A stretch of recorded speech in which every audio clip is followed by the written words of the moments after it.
जय श्री कृष्णा। हर हर महादेव। आज मैं आप सभी को संतान सप्तमी व्रत कथा सुनाने जा रही हूँ।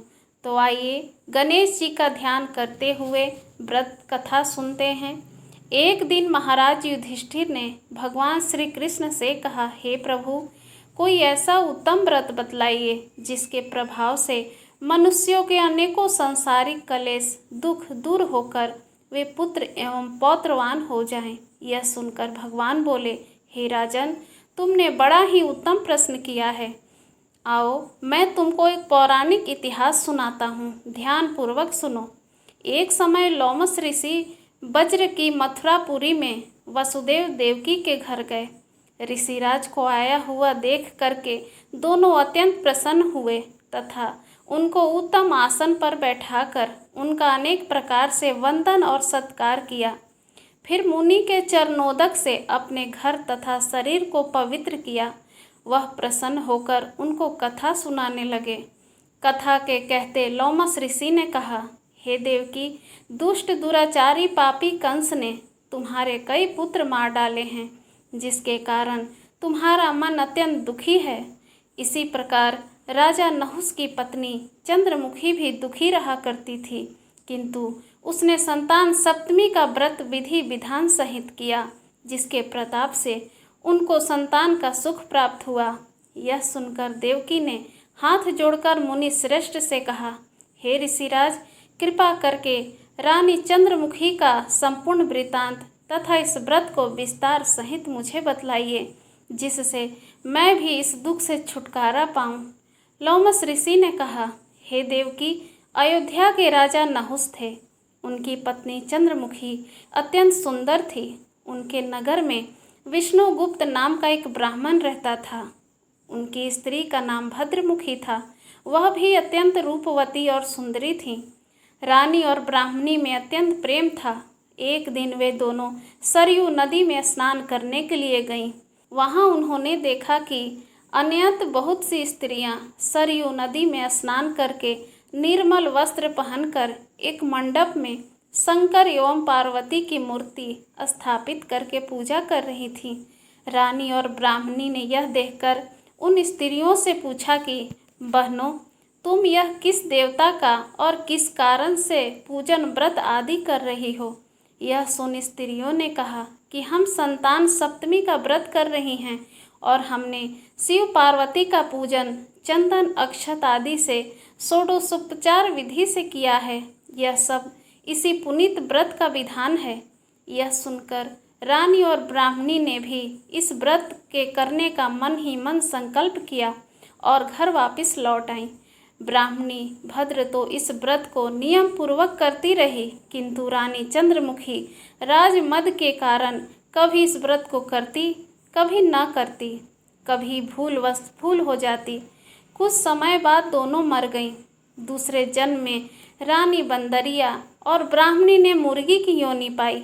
ब्राह्मणी मुर्गी की योनि में भी कुछ नहीं भूली और भगवान शंकर तथा पार्वती जी का ध्यान करती रही। उधर रानी बंदरियों की योनि में भी सब कुछ भूल गई। थोड़े समय के बाद दोनों ने देह त्याग दी। अब इनका तीसरा जन्म मनुष्य योनि में हुआ। उस ब्राह्मणी ने एक ब्राह्मणी के यहाँ कन्या के रूप में जन्म लिया। उस ब्राह्मण की कन्या का नाम भूषण देवी रखा गया तथा विवाह गोकुल निवासी अग्निशील ब्राह्मण से कर दिया। भूषण देवी इतनी सुंदर थी कि वह आभूषण रहित होते हुए भी अत्यंत सुंदर लगती थी। कामदेव की पत्नी रति भी उसके सम्मुख लजाती थी। भूषण देवी के अत्यंत सुंदर सर्वगुण संपन्न चंद्रमा के समान धर्मवीर कर्मनिष्ठ सुशील स्वभाव वाले 8 पुत्र उत्पन्न हुए। यह सब शिव जी के व्रत का पुनीत फल था। दूसरी ओर शिव विमुख रानी के गर्भ से कोई भी पुत्र नहीं हुआ। वह निसंतान दुखी रहने लगी। रानी और ब्राह्मणी में जो प्रीति पहले जन्म में थी वह अब भी थी। रानी जब वृद्ध अवस्था को प्राप्त होने लगी तब उनके गूंगा बहरा तथा बुद्धिहीन अल्प आयु वाला पुत्र हुआ। वह 9 वर्ष की आयु में इस क्षण भंगुर संसार को छोड़कर चला गया। अब तो रानी पुत्र शोक में अत्यंत दुखी होकर व्याकुल रहने लगी।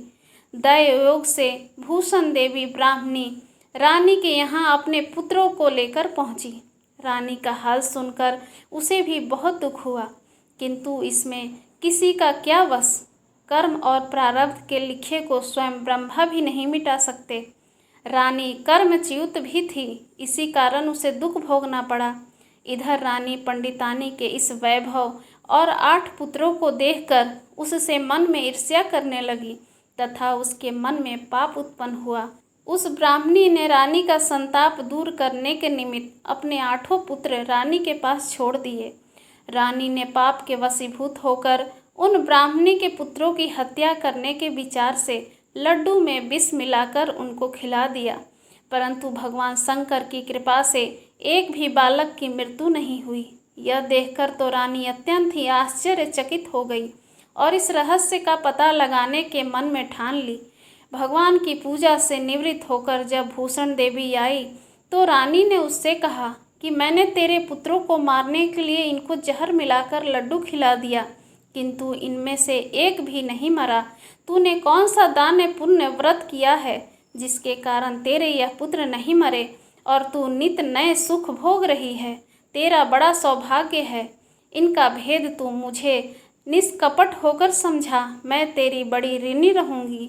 रानी के ऐसे दीन वचन सुनकर भूषण ब्राह्मणी कहने लगी, सुनो, तुमको 3 जन्म का हाल कहती हूँ, सो ध्यानपूर्वक सुनना। पहले जन्म में तुम राजा नहुस की पत्नी थी और तुम्हारा नाम चंद्रमुखी था। मेरा नाम भद्रमुखी था और ब्राह्मणी थी। तुम अयोध्या में रहते थे और मेरी तुम्हारी बड़ी प्रीति थी। एक दिन तुम दोनों सरयू नदी में स्नान करने गईं और दूसरी स्त्रियों को संतान सप्तमी का उपवास, शिव जी का पूजन अर्चन करते देखकर हमने इस उत्तम व्रत को करने की प्रतिज्ञा की थी, किंतु तुम सब भूल गई और झूठ बोलने का दोष तुमको लगा, जिसे तुम आज भी भोग रही हो। मैंने इस व्रत को आचार विचार सहित नियम पूर्वक सदैव किया और आज भी करती हूँ। दूसरे जन्म में तुमने बंदरिया का जन्म लिया तथा मुझे मुर्गी की योनि मिली। भगवान शंकर की कृपा से इस व्रत के प्रभाव तथा भगवान को इस जन्म में भी नहीं भूली और निरंतर उस व्रत को नियमानुसार करती रही। तुम अपने बंदरिया के जन्म में भी भूल गई।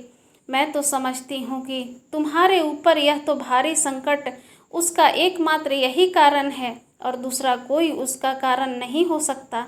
इसलिए मैं तो कहती हूँ कि आप अब भी संतान सप्तमी के व्रत को विधि सहित करिए, जिससे तुम्हारा यह संकट दूर हो जाए। लोमस ऋषि ने कहा, देवकी, भूषण ब्राह्मणी के मुख से अपने पूर्व जन्म की कथा तथा संकल्प इत्यादि सुनकर रानी को पुरानी बातें याद आ गईं और पश्चाताप करने लगी तथा भूषण ब्राह्मणी के चरणों में पकड़कर क्षमा याचना करने लगी और भगवान शंकर पार्वती जी की अपार महिमा के गीत गाने लगी। उस दिन से रानी ने नियमानुसार संतान सप्तमी का व्रत किया, जिसके प्रभाव से रानी को संतान सुख भी मिला तथा संपूर्ण सुख भोग कर रानी शिवलोक को गई। भगवान शंकर के व्रत का ऐसा प्रभाव है कि पथभ्रष्ट मनुष्य भी अपने पथ पर अग्रसर हो जाता है और अनंत ऐश्वर्य भोग कर मोक्ष पाता है। लोमस ऋषि ने फिर कहा, देवकी, इसलिए मैं तुमसे भी कहता हूँ, तुम भी इस व्रत को करने का संकल्प अपने मन में करो तो तुमको भी संतान सुख मिलेगा। इतनी कथा सुनकर देवकी हाथ जोड़कर लोमस ऋषि से पूछने लगी, हे ऋषिराज, मैं इस पुनीत उपवास को अवश्य करूँगी, किंतु आप इस कल्याणकारी एवं संतान सुख देने वाले उपवास का विधान, नियम, विधि आदि विस्तार से समझाइए। यह सुनकर ऋषि बोले, हे देवकी, यह पुनीत उपवास भादों के महीने में शुक्ल पक्ष की सप्तमी तिथि को किया जाता है। उस दिन ब्रह्म मुहूर्त में उठकर किसी नदी अथवा कुएं के पवित्र जल में स्नान करके निर्मल वस्त्र पहनने चाहिए। श्री शंकर भगवान तथा जगदम्बा पार्वती जी की मूर्ति की स्थापना करें। इन प्रतिमाओं के सम्मुख सोने चांदी के तारों का अथवा रेशम का एक गंडा बनावें। उस गंडे में 7 गांठें लगानी चाहिए। इस गंडे को धूप, दीप, अष्टगंध से पूजा करके अपने में बांधें और भगवान शंकर से अपनी कामना सफल होने की प्रार्थना करें। तदंतर 7 पुआ बनाकर भगवान को भोग लगावें और साथ ही पुए एवं यथाशक्ति सोने अथवा चांदी की अंगूठी बनाकर इन सबको एक तांबे के पात्र में रखकर और उनका षोडशोपचार विधि से पूजन करके किसी सदाचारी धर्मनिष्ठ सत्य पात्र ब्राह्मण को दान में देवें। उसके पश्चात 7 पुआ स्वयं प्रसाद के रूप में ग्रहण करें। इस प्रकार इस व्रत का पारण करना चाहिए। भाद्रपद की शुक्ल पक्ष की 7वीं के दिन हे देवकी, इस व्रत को इस प्रकार नियम पूर्वक से समस्त पाप नष्ट होते हैं और भाग्यशाली संतान उत्पन्न होती है तथा अंत में शिवलोक की प्राप्ति होती है। हे देवकी, मैंने तुमको संतान सप्तमी का व्रत संपूर्ण विधान विस्तार सहित वर्णन किया है, उसको अब तुम नियम पूर्वक करो, जिससे तुमको उत्तम संतान पैदा होगी। इतनी कथा कहकर भगवान आनंद कंद श्री कृष्ण ने धर्म अवतार युधिष्ठिर से कहा कि श्री लोमस ऋषि इस प्रकार हमारी माता को शिक्षा देकर चले गए। ऋषि के कथनानुसार हमारी माता देवकी इस व्रत को नियमानुसार किया, जिसके प्रभाव से हम उत्पन्न हुए। यह व्रत विशेष रूप से स्त्रियों के लिए कल्याणकारी है, परंतु पुरुषों को भी समान रूप से कल्याणदायक है। संतान सुख देने वाला, पापों का नाश करने वाला यह उत्तम व्रत है, जिसे स्वयं भी करें और दूसरों से भी करावें। नियम पूर्वक जो कोई इस व्रत को करता है और भगवान शंकर एवं माँ पार्वती के सच्चे मन से आराधना करता है, निश्चय ही अमर पद प्राप्त करके अंत में शिवलोक को जाता है। बोलिए शिव शंकर भगवान की जय, माता पार्वती की जय, श्री कृष्ण भगवान की जय।